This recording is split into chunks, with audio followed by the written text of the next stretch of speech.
Assalamualaikum warahmatullahi wabarakatuh.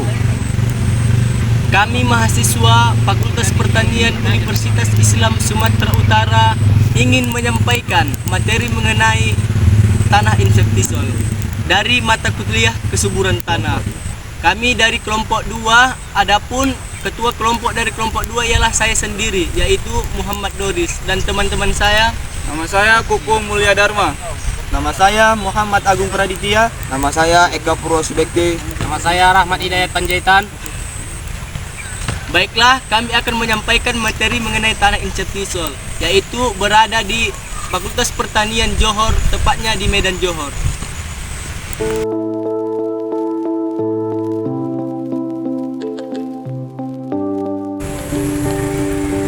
Tanah insektisol adalah salah satu jenis tanah yang paling luas yang ada di Indonesia. Ada kurang lebih dari 70,52 juta hektar luasnya, atau 40% dari populasi tanah yang ada di Indonesia. Tanah insektisol dapat disebut tanah muda karena pembentukannya agak cepat sebagai hasil pelapukan bahan hidup.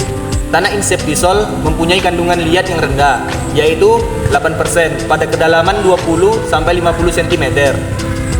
Tanah insektisol digolongkan ke dalam tanah yang mengalami lapuk sedang. Tanah insektisol memiliki kesuburan yang kurang subur. Namun, tanah ini masih dapat diperbaiki karena memiliki pH yang netral.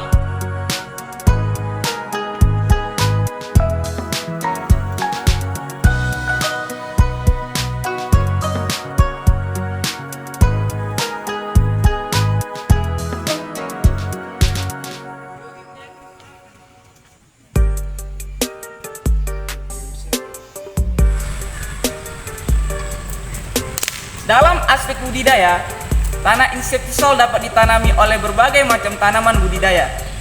Walaupun tanah insektisol termasuk tanah yang ber-pH rendah, namun pH pada tanah ini masih dapat diperbaiki. Di Indonesia sendiri, penggunaan tanah insektisol untuk lahan pertanian cukup luas. Ini dikarenakan cakupan luas tanah insektisol mencapai 40% dari total jenis tanah di Indonesia. Tanah insektisol juga bagus digunakan untuk lahan hortikultura. Contohnya dapat kita lihat di lahan Fakultas Pertanian Universitas Islam Sumatera Utara. Berikut contoh tanaman yang dibudidayakan adalah tanaman terong. Baiklah, kita akan melihat origin tanah insektisol.